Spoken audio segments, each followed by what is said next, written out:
إنك حميد مجيد يا رب صل وسلم دائما أبدا على حبيبك خير الخلق كلهم والحبيب الذي ترجى شفاعته لكل هول من الأحوال مقتحم. پچھلے اسباق کے جائزے میں کچھ سوالات میں نے لکھے ہیں، جن میں پہلا سوال یہ ہے، پہلی ہجرت حبشہ میں صحابہ کرام کی تعداد کتنی تھی جی؟ ماشاءاللہ، کاپی کھول لی اتنے 12 مرد اور 4 عورتیں. جواب درست ہے جی قاری صاحب کا. پہلی بیعت عقبہ اولا میں صحابہ کرام کی تعداد 6 اور دوسری روایت میں 7. عام الحزن کسے کہتے ہیں؟ غم والا سال. اس سال کیا غم ہوا؟ 2 عظیم فوتیدگیاں ہوئیں، جن میں ہماری پہلی اماں جان حضرت خدیجۃ الکبریٰ کی وفات بھی اسی سال، اور سیدنا علی المرتضیٰ رضی اللہ تعالیٰ عنہ کے والد ابو طالب کی وفات بھی اسی سال میں ہوئی، اس لیے اس کو عام الحزن کہتے ہیں. اپنی بیوی کے ساتھ سب سے پہلے ہجرت کرنے والے صحابی کا نام ہاتھ کھڑا کریں. سب کو موقع مل جائے نا، وہ ایک ساتھ ہی بولتا ہے نا تو دوسروں کو بھی پتہ چل جاتا ہے. یہ نا تھوڑا سا بندہ زور دے نا، زور دینے کے بعد جب جواب معلوم ہوتا ہے تو وہ پائیدار رہتا ہے، بعد میں بھی پھر وہ عرصہ تک یاد رہتا ہے. جی ماشاءاللہ. یہ بچوں کی ذرا حوصلہ افزائی زیادہ کرنے کو دل کر رہا ہے. جی بچوں میں کون کون ہے جی؟ جی سلمان. واہ ماشاءاللہ جی. حضرت سیدنا عثمان غنی رضی اللہ تعالی عنہ اور ان کی اہلیہ محترمہ کا نام جو ہجرت حبشہ میں گئی تھیں، حضرت رقیہ رضی اللہ تعالی عنہ. ہاں جی. احد سے زیادہ سخت دن کس کس کو پتہ ہے جی؟ ہاتھ کھڑا کریں. احد سے زیادہ، احد کے ابھی آپ حالات سنیں کہ بڑے ہی سخت دن تھا، لیکن احد سے بھی زیادہ سخت دن. جی سر جی بتائیں گے. ماشاءاللہ جزاک اللہ خیرہ. طائف کا دن. اماں جی نے پوچھا نا جی کہ احد سے بھی کوئی دن سخت تھا؟ فرمایا کہ طائف کا دن جو ہے احد سے بھی زیادہ سخت تھا. اللہ اکبر. غزوہ بدر ہم نے پڑھا تھا جو 2 ہجری کے اندر ہوا. غزوہ بدر کے بعد 3 ہجری کے حالات و واقعات آپ کے سامنے. آج تھوڑی سی میں نے ترتیب جو ہے نا آگے پیچھے کی ہے. غزوہ احد کو سب سے بعد میں لے آیا ہوں، حالانکہ یہ 3 ہجری میں شوال میں پیش آیا. تو پہلے جو واقعات کچھ ہوئے، ترتیب آگے پیچھے ہے، یہ اس لیے کہ وہ غزوات شروع ہو جائیں نا تو پھر باقی جو واقعات ہوتے ہیں ان کو ٹائم پورا نہیں ملتا، اس لیے اس کو آخر پہ کر دیا اور باقی چیزیں جو ہیں انہیں اوپر میں نے لکھ دیا. غزوہ احد کے اندر، غزوہ بدر کے اندر کتنے بندے جو ہیں مشرکین کے قتل ہوئے تھے؟ 70. اور کتنے بندے جو ہیں وہ قید ہوئے تھے؟ جی 70 ہی قید اور 70 ہی. یہ شیخ صاحب آج باہر کیوں بیٹھ گئے ہیں؟ سوال پوچھ لینے ہونا، آ جاؤ اندر. نہیں اگر کوئی طبی امر ہے تو بیٹھ سکتے ہیں، ویسے بات کر رہا ہوں. اصل میں آپ ہمارے ایسے ساتھی ہیں جو میرے سامنے ہوں تو مجھے زیادہ جو ہے نا خوشی ہوتی ہے. بے شک سوالات کے بعد آ جایا کریں. یہ آپ کا آنا اور بیٹھنا اللہ قبول فرمائے.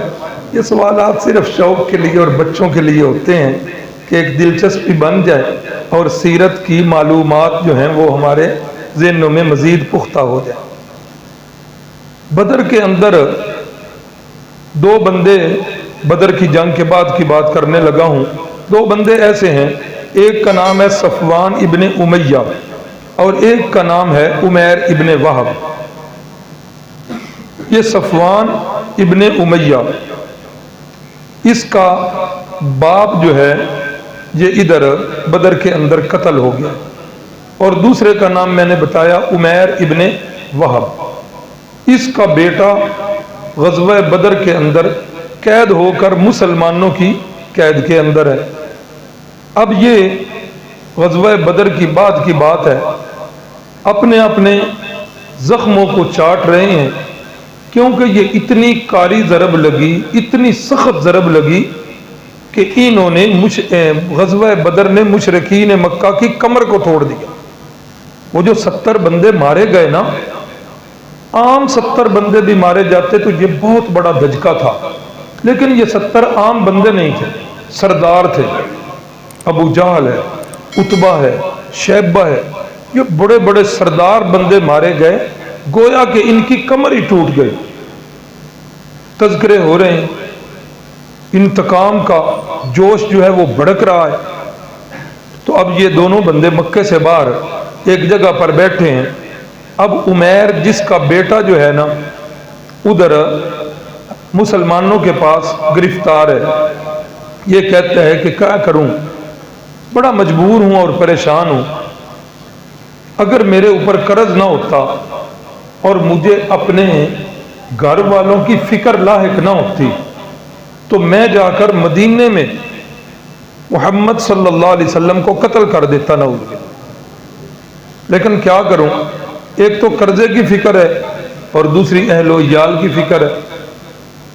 اگر اس سفر کے اندر مارا گیا تو گھر والے جو ہیں ان کی فکر کون کرے گا اور لوگ ان سے قرضہ۔ تو صفوان ابن امیہ کہنے لگا واقعی تم اس کام کے لیے تیار ہو، اگر تم یہ کام کر دو گے تو سنو تیرا قرضہ بھی سارا میں اتار دوں، اور تا زندگی تیرے گھر والوں کی کفالت بھی میرے ذمہ ہے۔ یہ کام، یہ تو بہت بڑا کام ہے، جس کام کی وجہ سے دو فکر تمہیں ہیں، دو غم ہیں، وہ دونوں غم جو ہیں ان کا ذمہ میں لیتا ہوں۔ اس نے کہا اچھا، بڑا خوش ہو گیا۔ اب اس صفوان نے کیا کیا، عمیر نے کیا کیا، اپنی تلوار کو زہر کے اندر بجھا لیا، زہر آلودہ تلوار بنا لی، اوپر سے سیکل کر لی۔ اس کا یہ ہوتا تھا مطلب کہ جس کو زخم لگے صرف زخم ہی نہ لگے، وہ زخم کے ساتھ ہی زہر جو ہے وہ جسم کے اندر چلا جائے، کہ اگر زخم کی وجہ سے موت نہ بھی آئے تو وہ زہر کی وجہ سے موت آ جائے۔ اس نے زہر کے اندر تلوار جو ہے وہ 2-3 دفعہ بجھا لی، زہر لگا کر اب یہ چل پڑا ہے مدینہ طیب۔ اس نے اپنے اونٹ کو باندھا ہے مسجد نبوی کے باہر۔ حضرت فاروق اعظم جو ادھر سے گزر رہے ہیں، ان کی نظر پڑی ہیں یہ عمیر اور مسجد نبوی میں مدینے میں۔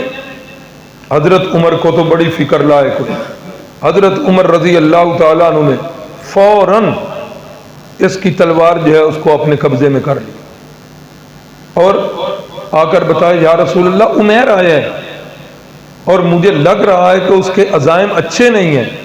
فرمایا عمر اسے آنے دو۔ بہرحال عمر تو پھر عمر ہی تھے، سب سے پہلے اس کی تلوار قبضے میں کی اور یوں گریبان سے پکڑا اور لے کر رسول اللہ صلی اللہ علیہ وسلم کے پاس۔ فرمایا عمر اسے چھوڑ دو۔ ہاں جی عمیر کیسے آنا ہوا؟ کہا جی بیٹا آپ کے قید میں ہے، اس کی خبر لینے کے لیے آیا ہوں۔ اچھا خبر لینے کے لیے آئے ہو تو یہ تلوار کس لیے؟ یہ ایڈی تلوار کیڑی ہے، یہ ان جوگیاں تلواراں ہوندیاں تے بدر وچ کم نہ آ جاندیاں، یہ تلوار تو ویسے عربوں کا دستور ہے تو اس لیے لے آیا ہوں۔ آپ نے دوبارہ یہ سوال کیا کہ واقعی بیٹے کے لیے؟ ہاں جی واقعی بیٹے کے لیے آیا ہوں، اور کوئی کام؟ نہیں جی اور کوئی کام نہیں۔ تیسری مرتبہ پھر یہی سوال کیا کہ واقعی بیٹے کے لیے اور کوئی کام نہیں ہے؟ ہاں جی اور کوئی کام نہیں، صرف بیٹے کی خبر لینے کے لیے آیا ہوں۔ اولاد جو ہوتی ہے وہ آزمائش ہوتی ہے، والدین کو زیادہ فکر ہوتی ہے۔ فرمایا اچھا اس لیے آئے ہو تو مجھے یہ بتاؤ کہ صفوان کے ساتھ مکے سے باہر فلاں جگہ پر بیٹھ کر اس کے ساتھ کیا معاہدہ ہوا ہے تیرا؟ اللہ اکبر. فرمایا وہ معاہدہ بتاؤ اور یہ بتاؤ کہ تلوار کو کتنی دفعہ زہر میں بجھا کر لائے. نہیں ایسی تو کوئی بات نہیں. فرمایا نہیں میں بتاتا ہوں. تیرے قرض کا ذمہ بھی اس نے لیا اور تیرے کنبے کا ذمہ بھی اس نے لیا ہے اور تمہیں اس شرط پر بھیجا ہے, تم اس شرط پر آئے ہو کہ تم مجھے قتل کرو گے. اللہ اکبر. یہ بات سننا تھی کہ صفوان کہنے لگا آسمانوں کی خبریں جتنی آپ نے دی ہم نے وہ جھٹلا دی تھی, مرنے کے بعد کی جو خبریں دی ہم نے وہ جھٹلا دی تھی, اور یہ خبر زمین کی جس معاہدے کے وقت میرے اور صفوان کے پاس کوئی تیسرا بندہ نہیں تھا, یہ زمینی خبر جو تمہیں ملی ہے اب مجھے یقین ہو گیا ہے کہ تم اللہ کے سچے نبی ہو. میں گواہی دیتا ہوں کہ اشہد ان لا الہ الا اللہ و اشہد ان محمدا عبدہ و رسولہ. اللہ اکبر اللہ اکبر. رسول اللہ صلی اللہ علیہ وسلم نے صحابہ کرام سے فرمایا بھئی اپنے بھائی جو ہے نا اس کو تعلیم دو اب اسلام کی, اسے اسلام کی باتیں بتاؤ. بڑا معترف ہے. اچھا ادھر یہ معاملہ سارا ہو گیا ہے اور ادھر مکے کے اندر صفوان لوگوں سے کہہ رہا ہے کہ ان قریب میں آپ کو ایک ایسی خبر دوں گا کہ توانو بدر دیاں پیڑاں تے بدر دے غم بھول جان.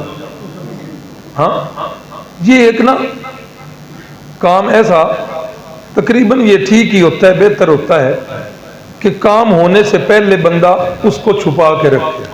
ہاں یہ آپ بھی ذہن میں یاد رکھیں, کوئی کام کرنے کا منصوبہ ہو اس خبر کو پہلے ہی نہ بتایا کریں. فائدہ کیا ہوگا کہ اگر وہ کام کسی وجہ سے نہیں ہوگا آپ پہلے لوگوں کو بتا چکے ہیں تو وہ کیا ہوگا, مذاق تماشا بن جائے گا. اور اگر وہ کام ہو گیا تو سب کے سامنے آ جائے گا اور حیثیت واضح ہو جائے گی. تو اب اس نے بھی لوگوں نے پوچھا خبر تو بتاؤ کہ خبر کیا ہے.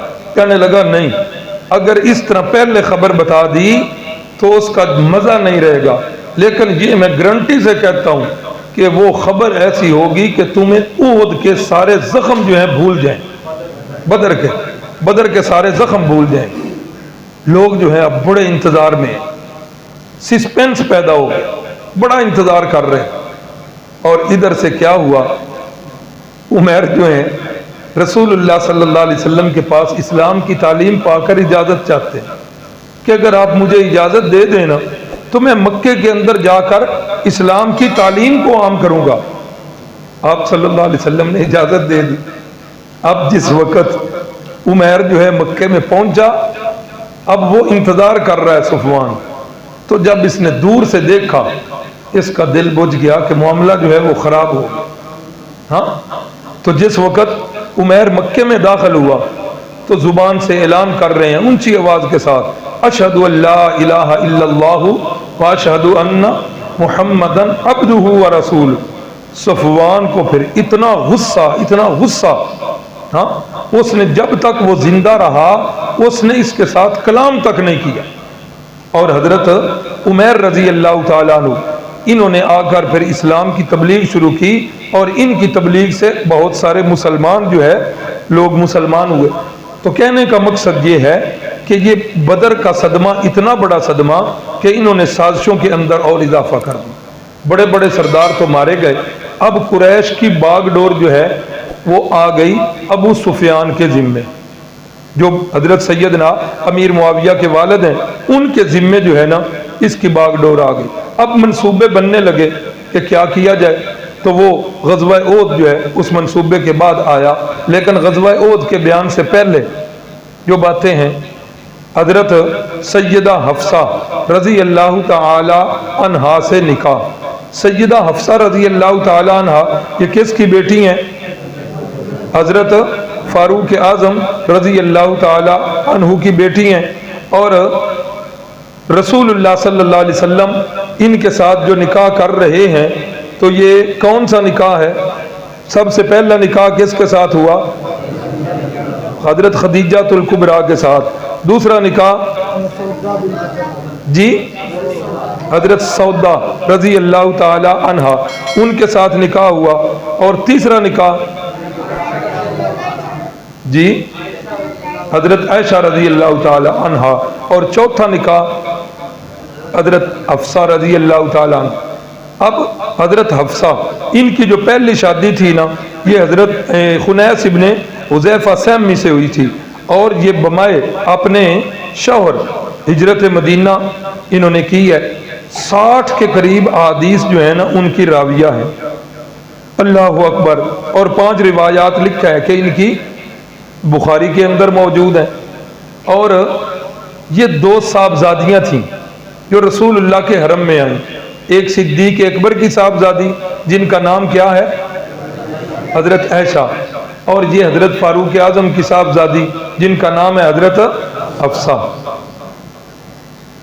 حضرت حفصہ کی بھی ایک لمبی سیرت ہے، اللہ اکبر۔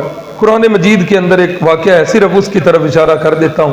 رسول اللہ صلی اللہ علیہ وسلم کی یہ سنت مطہرہ تھی، عصر کے بعد مغرب تک یہ وقت ازواج مطہرات کے لیے ہوتا، بغیر گھڑی کے، بغیر کلاک کے، بالکل پورا وقت ہر اپنی بیوی کو دیتے، اور آخر پہ اتنا ہی وقت بچتا کہ آخری حجرے سے نکلتے اور نماز مغرب کی تیاری۔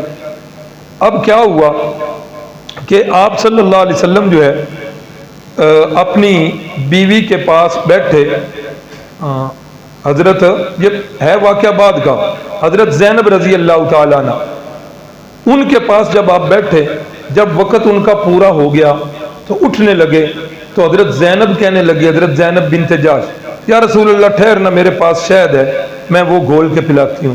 شہد جو ہے نا اگر خالص پی جائے، لبدی کو نہیں جو ویسے آج کل، ہاں ویسے اپنا اپنا ذوق ہے، میرے ذہن کے اندر ایسا کوئی فطور آ گیا ہے 3 چیزوں کے بارے میں نا، سمجھیں کہ بس میرا ایسا ذہن بن گیا کہ یہ خالص ملتی نہیں۔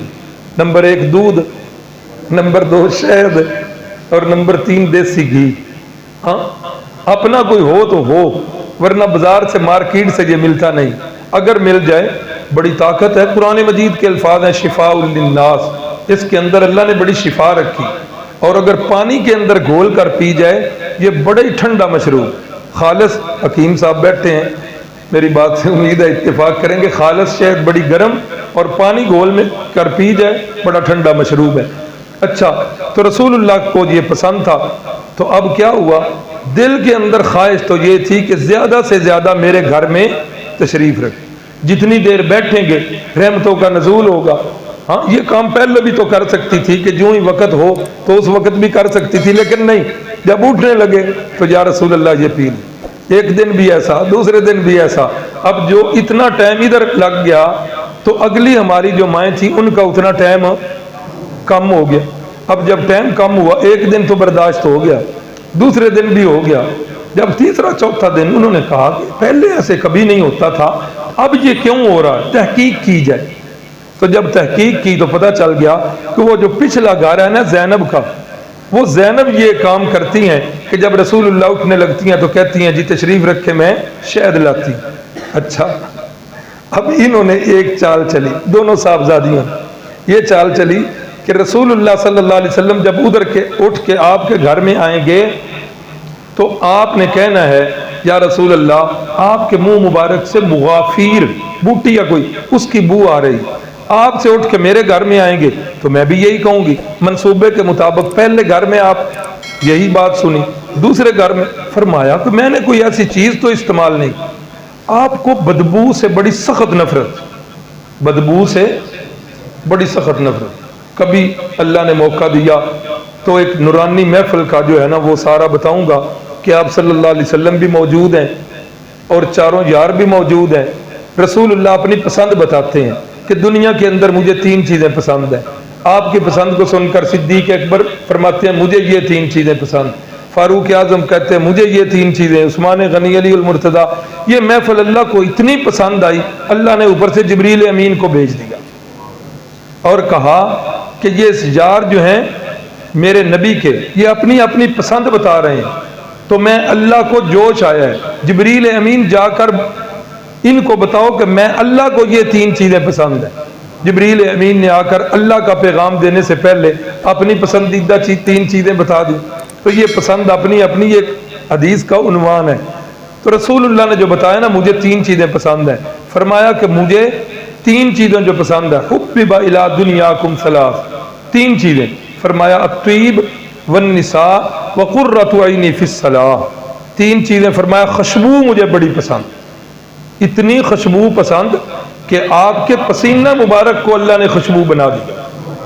یہ بات گزر چکی ہے کہ جب آپ گلی سے گزر ہوتا تو صحابیات اپنے گھروں کے اندر پہچان لیتی تھیں کہ اللہ کے نبی جو ہیں وہ گلی سے گزر کر جا رہے ہیں، تو خوشبو بڑی پسند ہے۔ اسی طرح فرمایا کہ دوسری چیز عورت مجھے پسند ہے، اس پر بڑے اعتراضات بھی کیے ہیں لوگوں، بیوی کا لفظ نہیں ہے، عورت کا لفظ ہے، کس لیے کہ اس تھوڑے سے معاشرے کا جائزہ لینا کہ اس معاشرے کے اندر اس وقت عورت کے ساتھ سلوک کیا کیا جا رہا، بیٹیوں کو زندہ درگور کیا جا رہا، اگر کوئی بچ جاتی ہے، کسی کو بتایا جاتا ہے کہ تیرے گھر بیٹی ہوئی ہے، اس کا کام بڑا جو ہے نا وہ ذل وجہ مسودہ، منہ کالا سیاہ ہو جاتا، لوگوں سے چھپ رہا ہوتا کہ مجھے بیٹی کی مبارک نہ کوئی دے۔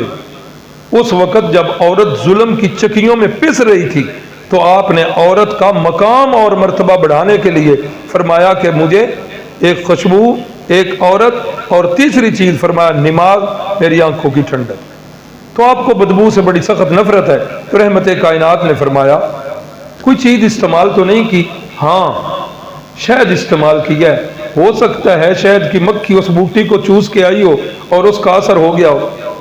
اچھا، تو رسول اللہ نے فرمایا آج کے بعد قسم کھا لی کہ میں شہد کو استعمال نہیں کروں۔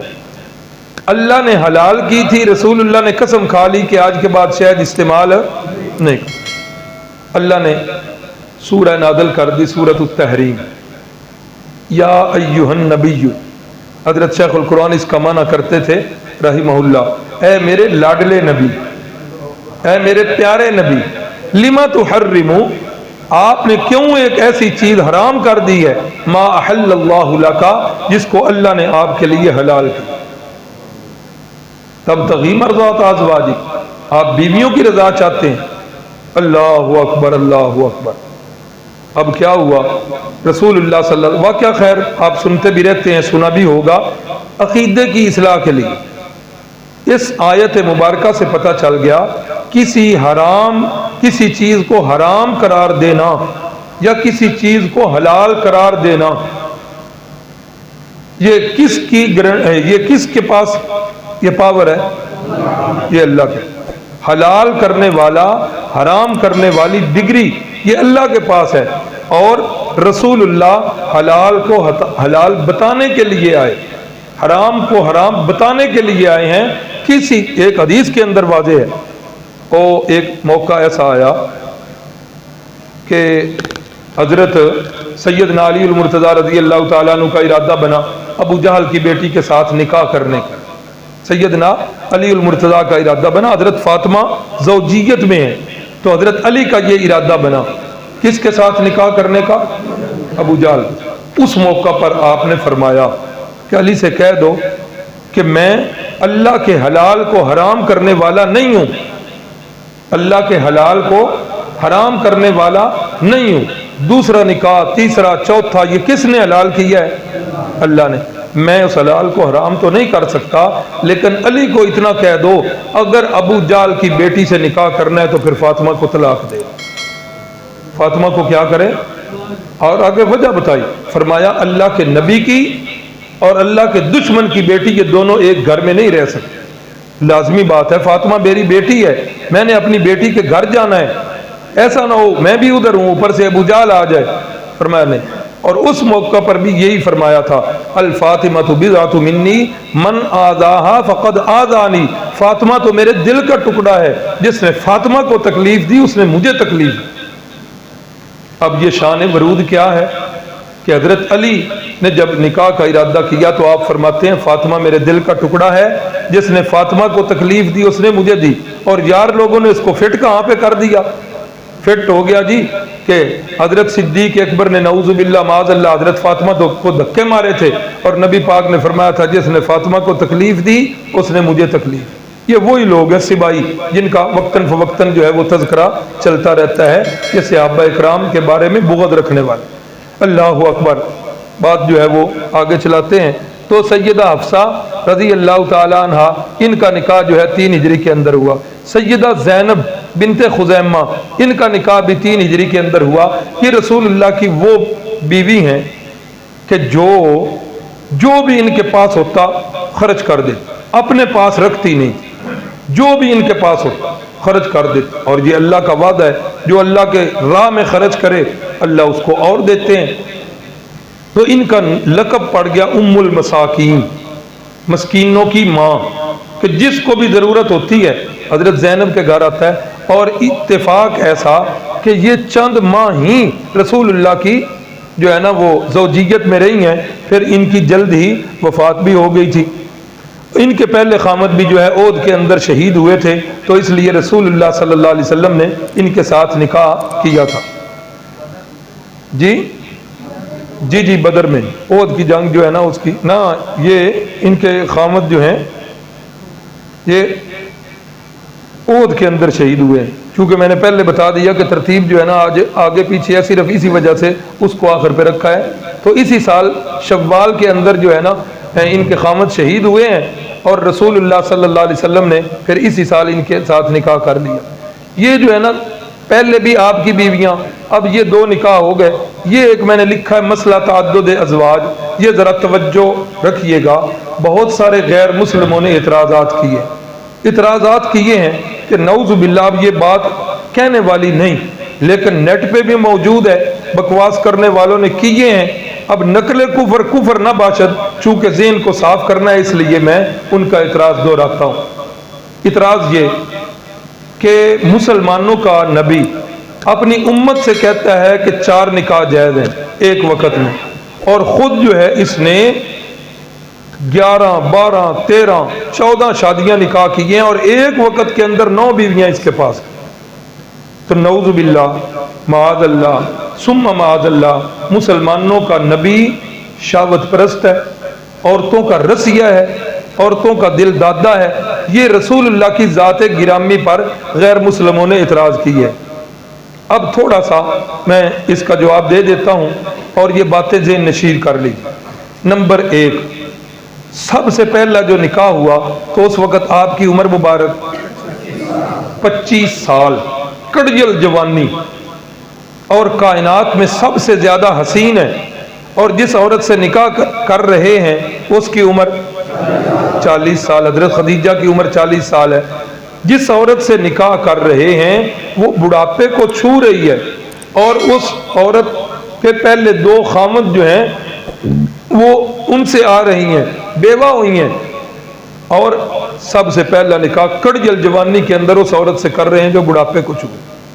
اگر کوئی بندہ شہوت پرست ہو تو شہوت پرست جو ہے وہ تو چھوٹی عمر والوں کو ترجیح دیتا ہے، چھوٹی عمر کی عورتوں سے، لڑکیوں سے نکاح کو وہ ترجیح دیتا ہے، اور اللہ کے نبی سب سے پہلا نکاح 40 سال کی عورت سے کر رہے ہیں۔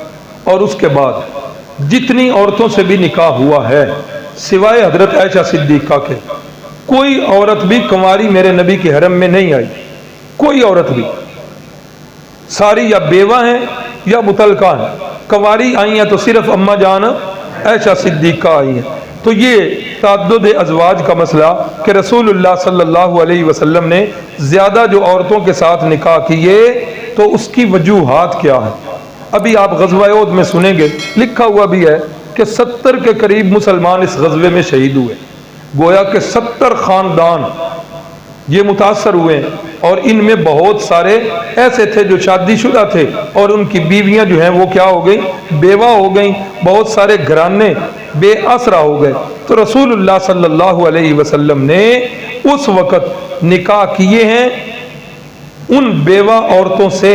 تو آپ کو بیوہ عورتوں سے نکاح کرتے ہوئے دیکھ کر صحابہ اکرام نے بھی بیوہ عورتوں سے نکاح کیا۔ تو اس کے اندر حکمت کیا تھی کہ بے آسرا لوگوں کو آسرا دینا اور ان کو سہارا دینا، اور آپ کی اس عمل کو دیکھ کر بہت سارے صحابہ نے بیوہ عورتوں کے ساتھ شادیاں کی ہیں۔ اللہ اکبر۔ ایک یہ بھی حکمت اس کے اندر لکھی ہے کہ ایک سے زائد شادیاں جو ہیں یہ اس لیے کی کہ جن قبائل کے اندر شادیاں ہوں گی وہ قبائل جو ہیں وہ قریب ہو جائیں۔ عرب کے اندر یہ دستور تھا کہ جو کوئی آدمی جو ہے کسی قبیلے کے اندر شادی کر لیتا تو وہ داماد ان کی عزت بن جاتا، پھر اس داماد کے خلاف وہ چاہے دشمن ہی ہوتا اس کے خلاف تلوار نہیں اٹھایا کرتا۔ ہاں آج کی نسل کو یہ بات جو ہے میرا خیال ہے نہیں ان کی معلومات ہوں گی، ان کو یہ بات عجیب لگے گی۔ میری عمر کے جو ساتھی ہیں انہیں یاد ہوگا ہمارے بچپن تک، ہاں اگر کسی گاؤں میں کسی لڑکی کی شادی ہوتی تو اس لڑکی کے جو میکے ہوتے جس جگہ شادی ہو کر گئی ہے تو وہ پچھلے سارے میکے جو ہیں وہ نانکے بن جایا کرتے۔ گاؤں سے پیچھے سے کوئی غریب آدمی بھی آ جاتا تو وہ عورت بچوں سے کہتی یہ تمہارا ماموں آ گیا، وہ سارے کا سارا گاؤں جو ہے وہ سارا اس عورت کو عزت کی نگاہ، عورت جو ہے سارے گاؤں کو عزت کی نگاہ۔ تو یہی رسول اللہ صلی اللہ علیہ وسلم نے جن قبیلوں کے اندر شادیاں کیں تو ان کا ایک حکمت یہ ہے کہ اسلام کو فروغ دینا تھا اور ان قبیلوں کو قریب کرنا تھا۔ مثلا حضرت ام حبیبہ یہ کس کی بیٹی ہیں؟ جی اونچی آواز سے، ابو سفیان کی بیٹی ہیں ام حبیبہ۔ یہ ابتدا سے ہی مسلمان تھی۔ رسول اللہ نے جب ان کے ساتھ نکاح کیا تو ان کے نکاح کے بعد پھر جو ہے ان کے باپ ابو سفیان جو ہیں اس کے بعد مقابلے میں نہیں آئے اور انہوں نے پھر جو ہے اسلام کے خلاف دشمنی جو ہے وہ چھوڑ دی تھی، تو یہ نرم پڑ گئے تھے۔ تو یہ ایک حکمت کہ جن قبائل کے اندر شادیاں ہوئی ہیں ان قبائل کو اسلام کے قریب کرنا تھا۔ اسی طرح حضرت جویریہ رضی اللہ تعالی عنہ قبیلہ بنی مستلق کے سردار کی بیٹی تھی، تو جب ان کے ساتھ نکاح ہوا، آگے ان کا واقعہ بھی آ جائے گا، تو جب ان کے ساتھ یہ قیدیوں میں آئیں، قیدی بن کر آئیں، تو جب ان عورتوں کی تقسیم ہوئی تو یہ کسی اور صحابی کے حصے میں آئیں تو انہوں نے کہا یا رسول اللہ یہ سردار کی بیٹی ہیں تو اس لیے مناسب ہے آپ انہیں رکھ لیں، انہیں آپ اپنی کنیز اور لونڈی بنائیں۔ تو رسول اللہ نے انہیں خود رکھا، پھر انہیں آزاد کیا، آزاد کرنے کے بعد ان سے نکاح کیا۔ جب ان سے نکاح ہوا تو حضرت جویریہ کے قبیلے کے ڈھیر سارے لوگ جو ہے وہ قیدی بن کے آئے تھے۔ تو اب وہی رد عمل ہوا کہ صحابہ نے دیکھا کہ رسول اللہ نے اس قبیلے کی عورت سے نکاح کر لیا ہے، اچھا تو یہ رسول اللہ کے سسرال جو ہیں وہ ہمارے غلام بن گئے، توبہ توبہ جی یہ کام تو نہیں کرتے۔ تو صحابہ اکرام نے کیا کیا، ان سارے قیدیوں کو آزاد کر دیا۔ تو حضرت اماں جان عائشہ صدیقہ خود فرمایا کرتی تھی کہ میں نے جویریہ سے بڑھ کر کسی عورت کو اپنے قوم کے حق میں بابرکت نہیں پایا کہ ادھر سے جویریہ کا نکاح ہوا اور ادھر جویریہ کے خاندان کے ڈھیر سارے لوگ جو ہیں وہ آزاد ہو گئے۔ ایک حکمت یہ بھی لکھی گئی ہے کہ رسول اللہ صلی اللہ علیہ وسلم کی بیرونی زندگی، گھر سے باہر والی زندگی، وہ نقل کرنے والے تو ہزاروں تھے، صحابہ اکرام کی تعداد بلکہ لاکھ سے بھی زیادہ تھے بیرونی زندگی کو نقل کرنے والے، لیکن گھریلو زندگی کی نقل کرنے والی خواتین، تو اس لیے ضروری تھا کہ گھریلو زندگی نقل کرنے والی بھی خواتین کی ایک یا دو نہیں زیادہ تعداد ہونی چاہیے۔ تو یہ جتنی ہماری مائیں ہیں ان کے جتنے حجرے تھے یہ گھریلو زندگی کی درسگاہیں تھیں، یہ ساری گھریلو زندگی کی درسگاہیں تھیں۔ اس لیے آپ صلی اللہ علیہ وسلم نے جتنی عورتوں سے نکاح بھی کیے ان سے آگے جو ہے امت کو بہت سارے گھریلو مسائل ملے، جس طرح کہ ابھی میں نے بتایا کہ حضرت حفصہ سے کتنی روایات جو ہیں مروی ہیں، تقریباً 70 کے قریب جو ہیں وہ ہیں، اور 5 روایات جو ہیں وہ بخاری کے اندر موجود ہیں، 60 حدیث ہیں اور 5 روایتیں ان کی بخاری کے اندر موجود ہیں۔ تو یہ امت کو فائدہ ہوا کہ بہت سارے نجی زندگی کے مسائل اور میاں بیوی کے مسائل جو ہیں وہ ہماری ان ماؤں کے ذریعے پہنچے۔ اسی 3 ہجری کے اندر سیدنا حسن رضی اللہ تعالی عنہ ان کی پیدائش بھی ہوئی ہے اور 15 رمضان کو پیدائش ہوئی ہے۔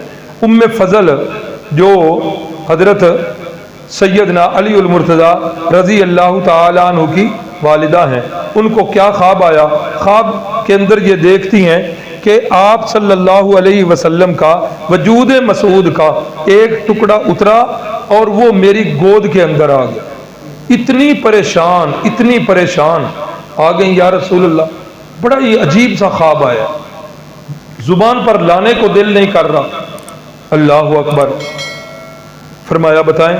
جب بتایا کہ آپ کے جسم مقدس سے ایک ٹکڑا جو ہے وہ اترا ہے اور میری گود میں گرا ہے، تو رسول اللہ صلی اللہ علیہ وسلم نے فرمایا کہ یہ خواب تو بڑا مبارک خواب ہے۔ کیا خواب؟ اس کی تعبیر فرمایا تالد فاطمہ، فاطمہ جو ہے ایک بیٹا جنے گی اور وہ تیری گود کے اندر ہوگا۔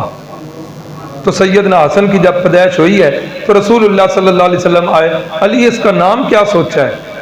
تو حضرت علی نے فرمایا اس کا نام میں نے سوچا حرب، بہادر تھے نا، شیر خدا تھے، حرب لڑائی جنگ والا۔ تو فرمایا حرب تو نہیں علی، یہ تو حسن ہے۔ یہ کون ہے؟ یہ حسن ہے۔ تو جب اس کے بعد حضرت حسین کی پیدائش ہوئی پھر پوچھا علی اس کا نام، کہا جی حرب۔ چلو پچھلی باری تو نہ نہیں ہویا، ہون رکھ لوں۔ دوبارہ فرمایا حرب، فرمایا نہیں علی یہ حرب نہیں، یہ تو حسین ہے۔ تیسرے بیٹے ہوئے، پھر پوچھا کیا نام؟ جی حرب۔ فرمایا نہیں یہ حرب نہیں، یہ تو محسن ہے نا۔ تو یہ رسول اللہ صلی اللہ علیہ وسلم نے انہی تین بھائیوں کے نام رکھے، اور انہی حضرت حسن کے بارے میں فرمایا تھا ان ابنی ھذا سید، بخاری کی حدیث، یہ میرا بیٹا تو سردار بیٹا ہے، اللہ تعالیٰ میرے اس بیٹے کے ذریعے مسلمانوں کی دو عظیم جماعتوں کے درمیان صلح کروائے۔ میرے اس بیٹے کے ذریعے اللہ تعالیٰ مسلمانوں کی دو عظیم جماعتوں کے درمیان صلح کروائے گا، اور یہ میرے نبی کی پیشین گوئی ہے۔ اور یہ پیشین گوئی کب ہوئی ہے؟ پوری وہ بات یاد آ گئی نا کہ حضرت علی کی جنگ اور حضرت معاویہ رضی اللہ تعالیٰ عنہ، حضرت علی شہید ہو جاتے ہیں، پھر پانچویں خلیفہ کون بنے؟ حضرت حسن پانچویں خلیفہ بنے ہیں۔ حضرت حسن چونکہ اپنے والد حضرت سیدنا علی المرتضیٰ کے ساتھ تھے، بڑے بیٹے تھے، بڑے زیرک تھے، بڑی گہرائی کے ساتھ دیکھتے رہے کہ ابا جی کے ارد گرد کتنے لوگ جو ہیں وہ چاپلوس ہیں، کتنے ہیں جو منہ پہ آ کے محبت کے دعوے کرتے ہیں اور حقیقت کے اندر وہ بے ایمان لوگ ہیں۔ بڑی باریک بینی سے دیکھتے رہے، تو جس وقت خلیفہ بنے تو پوری اسلامی فوج کے سربراہ ہیں، اور ٹکر ہے حضرت امیر معاویہ سے۔ حضرت امیر معاویہ وہ اپنی عظیم فوج اور یہ بھی عظیم فوج، تو رسول اللہ کی اس پیشین گوئی کا مصداق حضرت حسن بنے کہ جب انہوں نے حضرت امیر معاویہ کے ساتھ صلح کر، تو میرے نبی پاک کی پیشین گوئی پوری ہوئی، اور رسول اللہ صلی اللہ علیہ وسلم کے یہ نواسے، اور اس پیشین گوئی جو حدیث کے الفاظ ہیں، اس کے بخاری کی حدیث کے الفاظ فرمایا کہ لعل اللہ ان یصلح بہ بین فئتین عظیمتین من المسلمین، کہ یہ جو ہے میرے بیٹے کے ذریعے مسلمانوں کی دونوں جماعتیں ہوں گی اور دونوں عظیم جماعتیں ہوں گی، تو اس وقت اللہ تعالیٰ ان کے درمیان جو ہے صلح کروائے گا، اور اس صلح کا سبب جو ہے یہ حضرت حسن رضی اللہ تعالیٰ عنہ اپنے بھائی حضرت حسین کو لے کر گئے ہیں، اور وہاں جا کر حضرت سیدنا امیر معاویہ کے ہاتھ پر ان دونوں بھائیوں نے بیعت کی، اور حضرت امیر معاویہ کو اپنا امیر ماننا ہے۔ تو حضرت امیر معاویہ جو ہیں امیر المؤمنین ہیں، اور سبائی جنہیں اپنا امام مانتے ہیں، حضرت حسن حضرت حسین، وہ ان کے دو امام جو ہیں انہوں نے حضرت امیر معاویہ کے ہاتھ پہ بیعت کر لی ہے۔ تو ہم اس امام کو عظیم کیوں نہ مانیں جس کے ہاتھ پہ سیدنا حسن اور سیدنا حسین نے بیعت کر کے جنہیں اپنا امام ماننا ہے وہ کتنے عظیم امام ہیں، اور وہ کون ہے؟ حضرت سیدنا امیر معاویہ رضی اللہ تعالی۔ کعب بن اشرف یہ یہود کا ایک بہت بڑا سردار تھا، بڑا ہی جو ہے نا امیر تھا، بہت سارے لوگ اس سے آ کے سود پہ قرضے لیا کرتے تھے، اور یہ سود کا کاروبار یہود کا بڑا پرانا چل رہا۔ ڈاکٹر اسرار صاحب کا جملہ شاید یاد ہو، ڈاکٹر اسرار صاحب کا جملہ بڑا پیارا، فرمایا کرتے تھے اللہ ان کی قبر کو منور فرمائے، فرماتے تھے سود ختم یہود ختم۔ آج سود کے کاروبار بند ہو جائیں، یہود کی معیشت ختم ہو۔ اللہ تعالیٰ ہم سب کو سود کی لعنت سے محفوظ رکھے۔ تو کعب بن اشرف جو ہے نا، جب اس کو پتا چلا کہ بدر کے اندر بڑے بڑے سردار مارے گئے ہیں، پھر اس نے اپنی آنکھوں سے دیکھا کہ بڑے بڑے سردار جو ہیں ان کو باندھ کر لے جا رہے ہیں مسلمان، تو یہ شاعر بھی تھا، اس نے بڑی بکواس کی شعروں کے اندر، رسول اللہ صلی اللہ علیہ وسلم کی ہجو کی۔ ہجو یہ شعر کی ایک قسم ہے، کسی کی برائی بیان کرنا، کسی کی مذمت کرنا، اشعار کے اندر اس کو کہتے ہیں ہجو۔ تو جب اس نے ہجو کی تو رسول اللہ صلی اللہ علیہ وسلم نے حضرت حسان سے فرمایا کہ حسان ممبر پہ بیٹھو اور اس کی ہجو کا جواب دو۔ تو حضرت حسان رضی اللہ تعالیٰ عنہ شاعر رسول ممبر پہ بیٹھتے، اللہ کے نبی دعا دیتے، ایدک اللہ بروح القدس، حسان جبریل امین کے ساتھ اللہ تیری مدد کرے، دے ان بے ایمانوں کو جواب۔ حضرت حسان پھر بڑا پیارا پیارا جواب بھی دیا کرتے تھے، احسن من کا لم تر قط عین، اجمل من کا لم تلد النساء، خلقت مبرم۔ یہ سارے شعر بھی آپ نے سنے ہوئے ہیں، معنی بھی آپ نے سنے ہوئے ہیں۔ حضرت حسان ایک دفعہ فرمانے لگے، وہ لوگوں میری بات توجہ سے سنو، شعر کہتے ہیں ما ان مدحت محمدن بمقالتی، ما ان مدحت محمدن بمقالتی لیکن مدحت مقالتی بمحمد۔ لوگوں شعراء کا یہ اصول ہے کہ شعراء کوئی چیز اتنی خوبصورت نہیں ہوتی، اشعار کے اندر اس کی خوبصورتی پر ایسی ملمہ سازی کرتے ہیں، ایسے جو ہے وہ اس کی تعریفوں کے پل باندھتے ہیں، مبالغہ کرتے ہیں کہ لوگوں کو تشویش ہوتی ہے، شوق ہوتا ہے کہ یار یہ اتنی خوبصورت چیز ہم جو ہے دیکھیں۔ عرب کے اندر کئی واقعات ہیں، ایک آدمی تھا، اس کی بیٹیاں اتنی خوبصورت نہیں تھی، کوئی رشتہ نہیں آتا تھا خاص، اس کے ذہن میں ترکیب آئی، اس نے شعراء کی دعوت کی اور اپنی بیٹیوں سے کہا کہ ان کو کھانے آپ نے دینے، اور بڑی پرتکلف دعوت اس نے کی، بڑے کھانے دیے۔ اب شعراء جو ہوتے ہیں وہ ہوتے تو ایسے ہی ہیں نا، ہاں، کہ جس نے کھلایا اسی کی تعریف کے پل باندھ دیے۔ اب جس وقت بڑی پرتکلف دعوت کھا کے ادھر سے نکلے، اب انہوں نے اس میزبان کی بیٹیوں پر قصیدے لکھے کہ اس نے جس نے ہمیں کھانا کھلایا اس کی بیٹیاں بڑی خوبصورت ہیں، وہ ایسے چلتی ہیں، وہ ایسے بولتی ہیں، وغیرہ وغیرہ جو شاعر کرتے ہیں۔ تو پھر کیا ہوا، بڑی جلدی رشتے آ گئے اور ان کے نکاح بھی ہو گئے۔ یہ عرب کے اندر دستور تھا۔ تو حضرت حسان فرماتے ہیں لوگوں ما ان مدحت محمدن بمقال، کوئی بندہ یہ نہ سمجھے کہ رسول اللہ صلی اللہ علیہ وسلم کی میں جو حسن بیان کرتا ہوں تو میرے بیان کرنے سے رسول اللہ کا حسن بڑھ جاتا ہے، نہ یہ سوچنا بھی۔ ما ان مدحت محمدن بمقالتی، میں محمد الرسول اللہ کی مدح اس لیے نہیں کرتا کہ میں ان کی مدح کروں گا تو ان کا حسن بڑھ جائے گا، نہ کہتے ہیں میں کیوں آپ کی مدح میں اشعار کہتا ہوں، لیکن مدحت مقالتی بمحمدی، میں جب اپنے محبوب کے شعر کہتا ہوں نا تو میرے شعروں کا حسن بڑھ جاتا ہے، میں تو اپنے کلام کے حسن کے لیے رسول اللہ صلی اللہ علیہ وسلم کی تعریف کیا کرتا ہوں۔ اللہ اکبر، اللہ اکبر۔ تو یہ جو ہے نا اس بے ایمان نے ہجو کی، اتنا بکواس کیا کہ رسول اللہ کو بڑا دکھ ہوا۔ فرمایا ہاں بھائی ہے کوئی بندہ جو میرا دل ٹھنڈا کرے اور اس بے ایمان کو قتل کرے؟ حضرت محمد ابن مسلمہ رضی اللہ تعالیٰ عنہ اٹھے، یا رسول اللہ یہ کام میں کروں گا۔ فرمایا ٹھیک۔ ان کے ساتھ ایک اور صحابی ہیں ابو نائلہ، وہ بھی اٹھے، انہوں نے کہا جی یہ بھی کریں گے، اور بھی ایک دو ساتھی ان کے تیار ہو۔ تو یہ کہنے لگے یا رسول اللہ جس مہم پر آپ بھیج رہے ہیں نا تھوڑی جی اجازت دے دیو جے تواڈے بارے کوئی سخت لفظ بھی کہنے پین تو کہہ لو۔ فرمایا اجازت ہے۔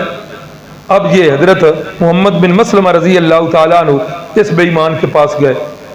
یہ نا رشتے کے اندر ان کا رشتہ رضاعت کا تھا آپس میں، یہ حضرت محمد بن مسلمہ بھی اور ابو نیلہ بھی، ان میں ایک جو ہے اس کے رضائی بھائی تھے اور دوسرے رضائی بھتیجے تھے۔ اب یہ اس رشتے کے ساتھ گئے، جا کر کہا کہ میں اس لیے آیا ہوں کہ گھر کے اندر کھانے والی کوئی چیز نہیں ہے، دانے نہیں ہیں، اناج نہیں ہے، بس یار کیا کہیں، جب سے اس کا کلمہ ہم نے پڑھا ہے نا ساڑیاں تے جیباں نے خالی کر چھڑی، ہاں کوئی چیز پلے میں چھوڑی نہیں ہے، ہر چیز ہی ہم نے دی ہے۔ وہ کہتا ہے میں تو پہلے ہی تمہیں کہتا تھا، اب تمہیں معلوم ہو گیا نا تم غلط رستے پر ہو۔ اچھا بھئی اب کیا کریں، آپ مہربانی کریں ادھار جو ہے نا ہمیں کچھ دے دیں خوراک کے لیے۔ کہا ٹھیک ہے میں دیتا ہوں، لیکن میرے پاس کوئی چیز گروی رکھو۔ کہا ٹھیک ہے آپ کا مطالبہ جائز ہے، کیا گروی رکھے خود ہی بتاؤ، پیسے تو ہے نہیں۔ اگر پیسے ہوتے تو میں آپ کے پاس آتا ہی نہیں۔ اس نے کہا کہ اپنی بیویاں گروی رکھ۔ حضرت محمد بن مسلمہ کہتے ہیں توبہ توبہ یار کچھ ہوش نو ہاتھ مار، تو اتنا عرب کا خوبصورت نوجوان، تیرے پاس بلا ہم اپنی بیویاں رکھیں، وہ تو تیرے اوپر نہیں عاشق ہو جائیں گی اور فریفتہ ہو جائیں گی؟ نہیں نہیں یہ کام ہم نہیں کریں، کوئی اور چیز۔ انہوں نے کہا اچھا ٹھیک ہے اپنی اولاد جو ہے رکھ دو۔ کہنے لگے لے اے گل چنگی، اولاد نو رکھ دو، کل کو ہماری اولاد کو تانے ملے کہ چند سیر کھجوروں کے عوض، چند سیر دانوں کے عوض تمہارے باپوں نے تمہیں گروی رکھا تھا، یہ تو بڑا ساری زندگی ہماری اولاد کے لیے تاننا ہوگا۔ اچھا میں بتاؤں، ہم نہ اسلحہ آپ کے پاس رکھ دیتے ہیں، اپنی تلواریں رکھ دیں۔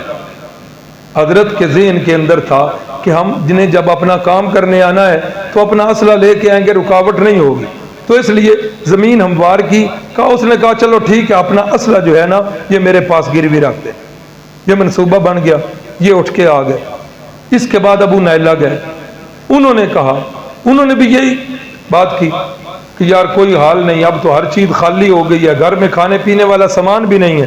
اچھا پھر یہی باتیں ہوئی، انہوں نے بھی کہا اچھا ٹھیک ہے پھر ہم آئیں گے، ابھی تو ہم آئے ہیں آپ سے پوچھنے کے لیے۔ اب یہ چلے گئے، رات کو یہ آئے اپنے ساتھیوں سمیت۔ اس کا نا قلعہ تھا بڑا، اور بڑا اونچا قلعہ تھا، اور اس کے اندر یہ رہتا تھا، محل نما قلعہ تھا، کوئی بندہ اندر جا نہیں سکتا تھا۔ اب انہوں نے آ کر نیچے سے اس کو آواز دی، محمد ابن مسلمہ رضی اللہ تعالیٰ عنہ۔ اب یہ نئی نویلی اس کی شادی ہے، دلہن کی آغوش میں ہے، اٹھ کر جانے لگا ہے۔ دلہن کہتی ہے کدھر جا رہے ہو آپ، بڑے جنگوں والے لڑائیوں والے ہو، اس وقت جانا اچھا نہیں۔ کہنے لگا نہیں نہیں، وہ ایک جو ہے نیچے میرا رضائی بھائی ہے، دوسرا رضائی بھتیجا، کوئی نہیں، خیر ہے مجھے جانے دو، وہ جس کام کے لیے آئے ہیں مجھے پتہ ہے۔ سیرت نگار لکھتے ہیں بیوی کہنے لگی کہ ان کی آوازوں سے مجھے تیرے خون کی بو آ رہی ہے، ان کی آوازوں میں شر ہے۔ کتنی عقل مند اور زیرک عورت، اللہ اکبر۔ خیر یہ نیچے آیا، کہنے لگا کوئی بات نہیں، نیچے آیا، دروازہ کھولا، اپنے قلعے کے اندر لے گیا صحابہ کو ساتھ، جی یہ میرے دوست ہیں، جی یہ بھی ہمارے ساتھی آئے ہیں۔ تو کہنے لگے ٹھیک ہے۔ اب صحابہ کے ذہن میں تو اپنا منصوبہ تھا، کہنے لگے یار یہ چاندنی رات ہے، بار بار ایسا سہانا موسم تو نہیں آتا، نہ اکٹھے ہوتے ہیں، چلو آج کوئی گپ شپ لگائیں، ادھر بیٹھتے ہیں۔ ایک قریبی جگہ پر چلے گئے، ادھر بیٹھ گئے۔ تو حضرت محمد ابن مسلمہ فرماتے ہیں یار خوشبو بڑی کمال دی لائی، کتوں لئی، کہاں سے لی؟ اس طرح کی خوشبو تو میں نے آج تک سونگھی نہیں ہے۔ تو وہ کہتے ہو میری خوشبو کی بات کرتے ہو، یہ خوشبو تو سردار خوشبو ہے، اور میری بیوی تو خوشبوؤں کی دل دادہ ہے، میں تو روز نئی نئی خوشبوئیں لے کے آتا ہوں بیوی کو پسند کرانے کے لیے، تو آج بھی جو خوشبو لایا ہوں یہ بڑی قیمتی خوشبو ہے۔ حضرت محمد ابن مسلمہ فرماتے ہیں یار تھوڑا جا سر نیڑے کرے نا میں سونگا دے صحیح۔ تو اس نے سر یوں کیا، اپنا سر آگے کیا، حضرت نے جو ہے نا اس کو سونگا، پھر چھوڑ دیا گپ شپ میں، یار خوشبو بڑی پیاری سی، ایک باری پھر سر تھلے کرے۔ جب سر نیچے کیا، اس کے بالوں سے زور سے پکڑا اور اپنے ساتھیوں سے کہا پکڑو اس اللہ کے دشمن کو اور اپنا کام پورا کر۔ ایک ہی تلوار کے ساتھ حضرت ابو نیلہ نے اس کی گردن کو اتارا، اور اتنی زور سے اس نے چیخ ماری کہ بیوی کو اوپر پتہ چل گیا۔ وہ چیخی اور چلائی کہ لوگوں مدد کو پہنچو، میرے خامد کو کچھ ہو گیا ہے۔ لیکن یہ صحابہ اکرام اپنا کام پورا کر کے واپس پہنچے۔ رسول اللہ صلی اللہ علیہ وسلم تہجد کی نماز میں مصروف تھے۔ یہ بقیع غرقد جہاں وہ مکے کا قبرستان ہے، یہاں پہنچ کر انہوں نے اللہ اکبر کا نعرہ بلند کیا، تو رسول اللہ صلی اللہ علیہ وسلم کو پتہ چل گیا کہ یہ اپنی مہم کے اندر کامیاب ہو گیا ہے۔ تو یہ کعب بن اشرف یہ یہودیوں کا بہت بڑا سردار تھا، اس کا قتل بھی 3 ہجری کو ہوا۔ مشرکہ عورتوں سے نکاح، دوسرے پارے کی آیت ہے سورۃ البقرہ، لا تنکحوا المشرکات حتی یؤمن ولا امۃ مؤمنۃ خیر من مشرکہ ولو اعجبتکم۔ فرمایا ایمان والے مردوں کو الگ خطاب ہے اور ایمان والی عورتوں کو الگ خطاب ہے، دونوں کو الگ الگ۔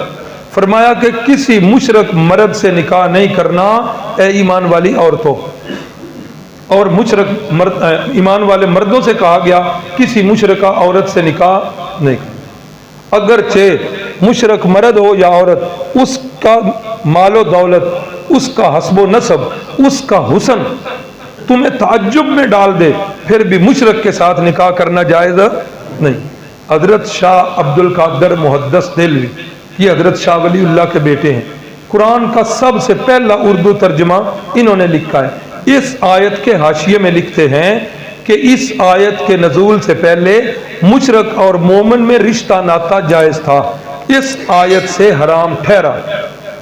اور آگے جو شرک کی تعریف لکھتے ہیں، یہ میں ان کی شخصیت کو اس لیے پیش کر رہا ہوں، جتنے بھی مکاتب فکر ہیں نا روافض کے، شیعہ کے علاوہ، باقی دیوبندی، بریلوی، اہل حدیث، سب انہیں اپنا رہبر اور پیشوا مانتے ہیں۔ ان کی شخصیت سب کے نزدیک مسلم ہے، اور فرماتے ہیں کہ شرک کیا ہے کہ اللہ کی صفات وہ جو ہیں اللہ کے نبیوں کے اندر مانی جائیں یا اللہ کے ولیوں کے اندر مانی جائیں تو یہ شرک ہے۔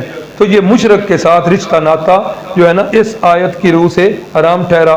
تو یہ بھی 3 ہجری کا واقعہ۔ غزوہ احد، ٹائم بھی اب پورا ہو گیا، چلو ابتدا جو ہے وہ تھوڑی سی کر دیتے ہیں، محسوس بھی ایسا ہی ہو رہا تھا کہ یہ آج مکمل نہیں ہو سکے گا۔ حضرت صلی اللہ علیہ وسلم جب مشرکین کو یہ بدر کی شکست ہو گئی تو جس وقت وہ واپس پہنچے تو اب یہ منصوبے بنا رہے تھے، تو بہرحال ابو سفیان جو سردار بنے تھے انہوں نے قسم کھا لی تھی کہ میں اس وقت تک جو ہے سکون سے نہیں بیٹھوں گا جب تک یہ بدر کا بدلہ نہیں لوں گا۔ اور پھر یہ احد سے پہلے کچھ لوگوں کو ساتھ لے کر آئے بھی، اور ادھر آ کر مسلمانوں کی کچھ اونٹنیوں کو قتل کیا، ایک صحابی کو بھی شہید کیا، اور جا کر واپس کہا کہ میں اپنی قسم جو ہے اس کو پورا کر آیا ہوں۔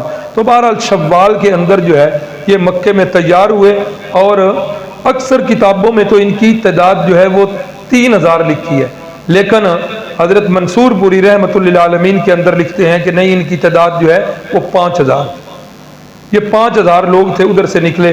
جب یہ مکے سے نکلے تو رسول اللہ صلی اللہ علیہ وسلم کے چچا حضرت سیدنا عباس رضی اللہ تعالیٰ عنہ نے خفیہ طور پر ایک تیز رفتار سوار کو بھیجا کہ جا کر رسول اللہ صلی اللہ علیہ وسلم کو خبر دو کہ مشرکین اس کام کے لیے نکلے ہیں۔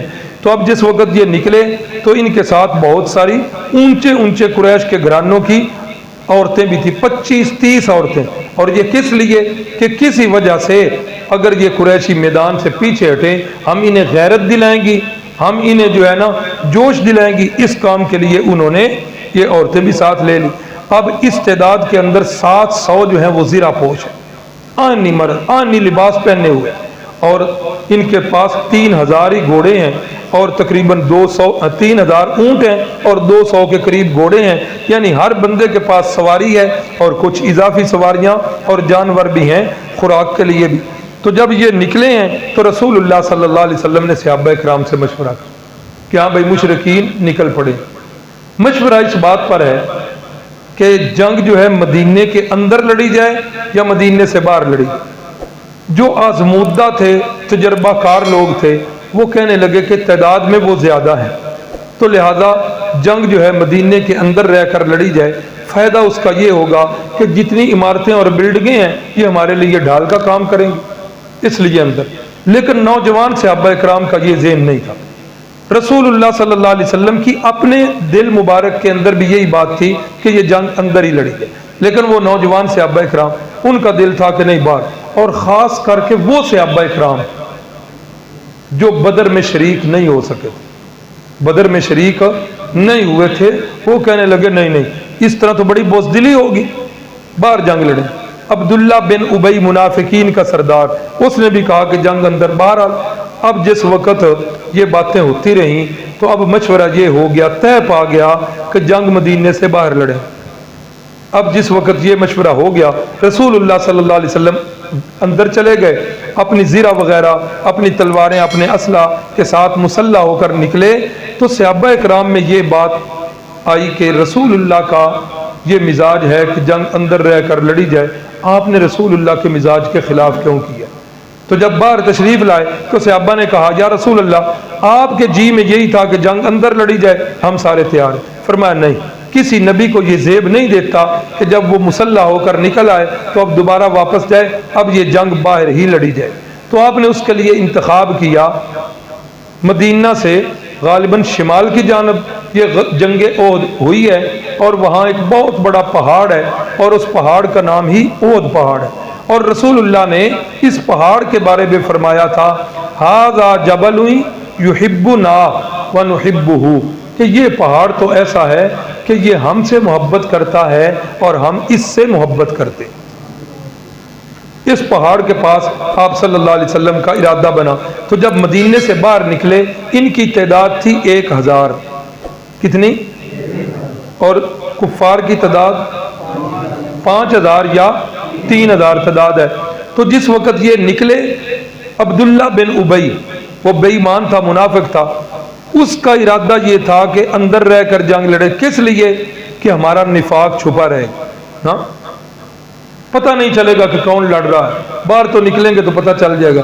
تو جس وقت مدینے سے تھوڑے دیر باہر نکلے نا، تو پھر کھانسی کرتے ہوئے آج ہی اتنے چھوکریاں نو پوچھا جاتا ہے ساڈی رائے نو کدے اہمیت دیتی جاندی ہے؟ اتنے تو بس ہن جڑا ہے نا جی بالاں دی گل نو اہمیت، اچھا جے تساں باہر ہی رہ کے جنگ کرنی تے سی پھر یہ بے ایمان اگر یہ چاہتا تو مدینے سے ہی نہ نکلتا، لیکن اس نے یہ چال اس لیے چلی کہ مخلص صحابہ بھی ہمیں دیکھ کر پیچھے لوٹیں گے۔ تو یہ 300 اپنے بندے لے کر واپس آ گیا، تو مسلمانوں کی تعداد باقی کتنی رہ گئی؟ 700۔ ادھر 700 اور ادھر تھوڑی تعداد بھی لیں تو کتنے؟ 3000۔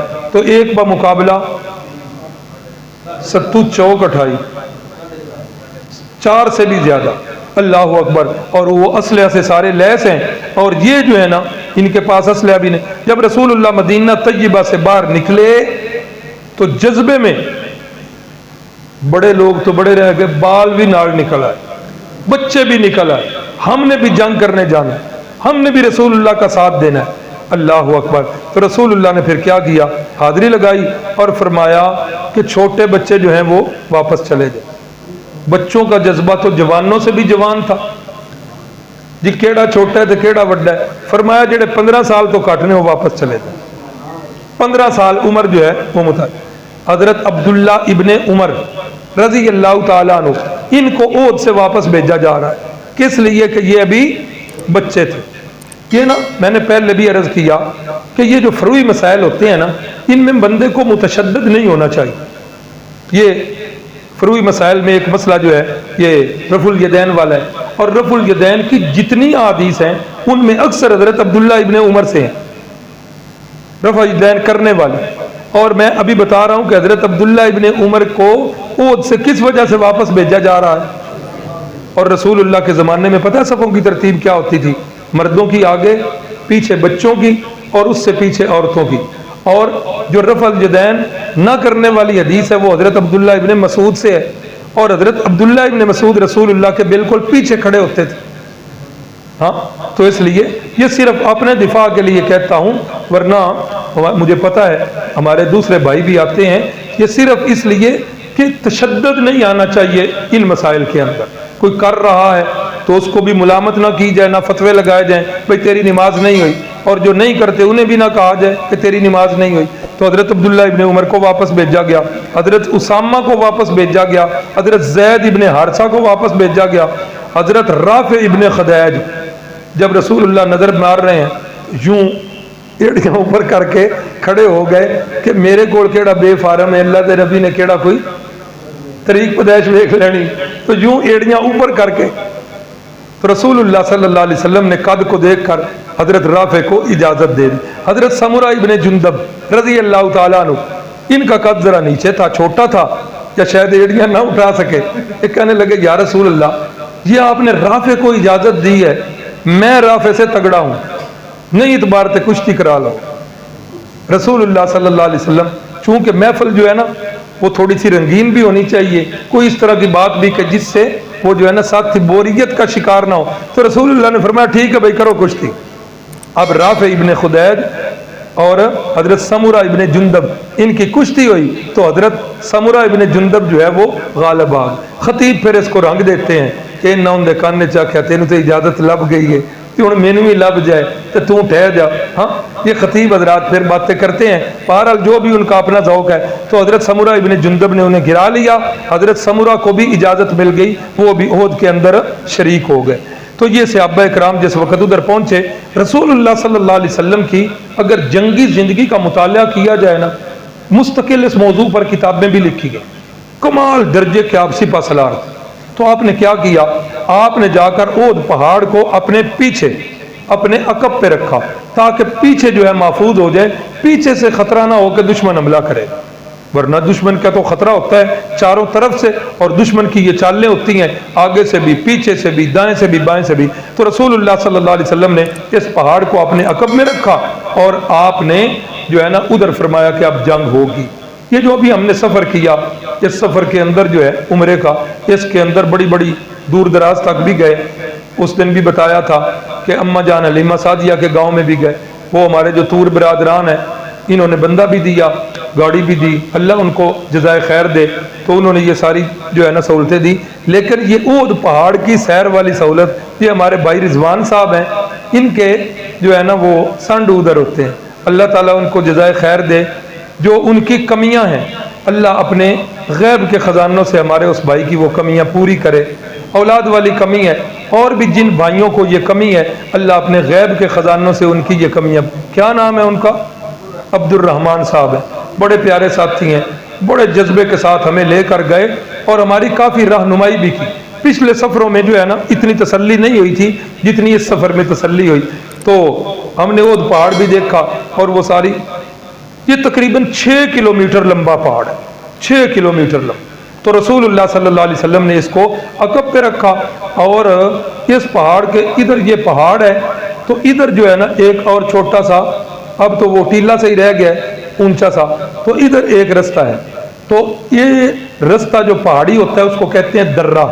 تو رسول اللہ صلی اللہ علیہ وسلم نے اس درے پر 50 تیر اندازوں کو بٹھا دیا اور فرمایا کہ تم نے یہ جگہ نہیں چھوڑنی، ہمیں فتح ہو یا شکست۔ بلکہ ایک حدیث کے لفظ ہیں، اگر تم دیکھو کہ پرندے ہماری بوٹیاں نوچ رہے ہیں تب بھی تم نے یہ جگہ نہیں چھوڑنی، تم نے اس جگہ کے پاس ہی رہنا ہے جب تک تمہیں میں نہ بلاؤں۔ تو 50 سواروں کا دستہ بٹھایا کہ جہاں سے خطرہ ہے دشمن کے آنے کا، وہ بھی آپ نے جو ہے نا یہ کام محفوظ کر لیا۔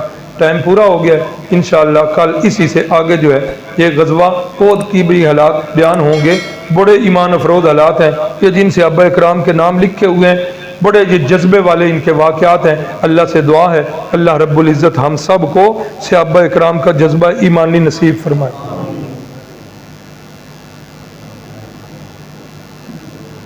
ایک حدیث بیان کی جاتی ہے، نبی پاک صلی اللہ علیہ وسلم نے حضرت معاویہ کو بلایا، حضرت کھانا کھا رہے تھے، حضرت معاویہ نے جانے سے انکار کر دیا، فرمایا معاویہ کا پیٹ کبھی نہیں بھرے گا، بالکل بکواس ہے، اور یہ وہی لوگ ہیں جو صحابہ اکرام کا بغض رکھتے ہیں، انہوں نے یہ روایات ایسی گھڑی ہوئی ہیں، اسے حدیث بھی نہیں کہنا چاہیے۔